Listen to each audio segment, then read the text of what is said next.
Boxing King Media in association with Boxer. Eddie, we'll start off with Richardson Hitchens. I get the feeling I should compare.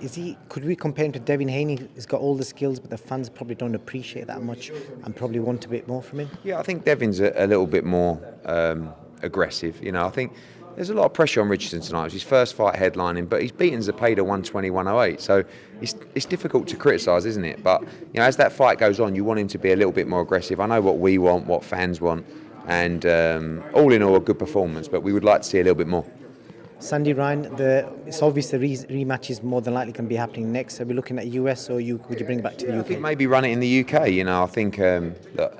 You know, I worked with both girls. I thought the fight was fantastic. I've obviously had Sandy Ryan winning the fight. 97, 93 McCaskill. I just can't really believe it, to be honest with you. And I feel like Sandy should be unified champion tonight. But you know, respect to both, we should be talking about what a great fight it was. But instead, we're talking about the scorecards.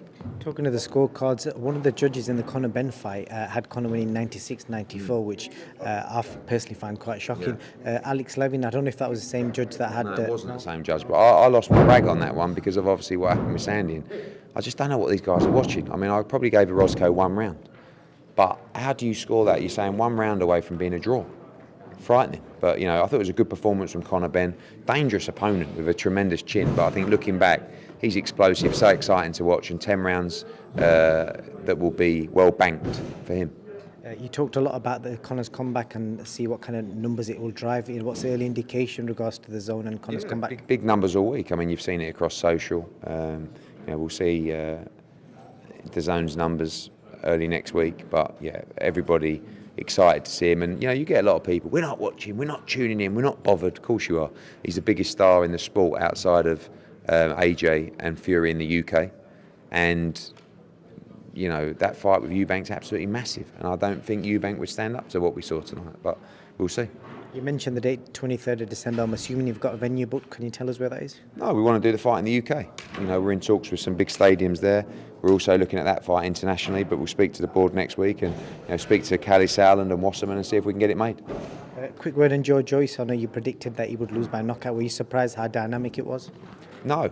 I mean, I said ZHANG would win inside 6 rounds, and that's what happened. I just feel like JOYCE is not the same fighter. You know, he's had a great career, he's had a heavy-duty career, and one of his greatest assets was his ability to soak up punishment, and that's not there anymore. And, you know, he doesn't have speed, he doesn't have movement, he doesn't have the other things that, you know, you need if your resistance goes a little bit. So I'm sure the people around him know when the time is right to call it a day. But yeah, I think that will probably be it.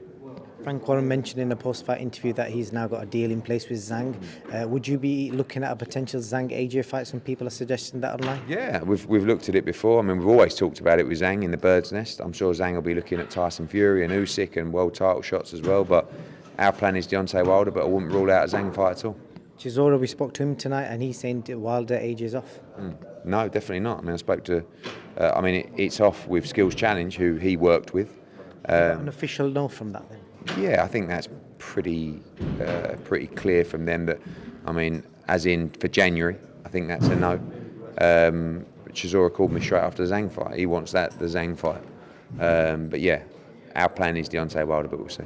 Last question. Announced it on Misfits, Salt Papi versus Slim. Good fight. Give us a prediction. I don't know. I mean, I've got to say, hats off to Cali and Mams Taylor. That October 14th card, you know, I find myself saying he's unbelievable. But like the matchups, they've really gone for it, and it's going to do massive numbers. So big up to those guys. I always go. I like Slims. I've never met either of them, and I like Salt Papi. So Salt Papi v Slims.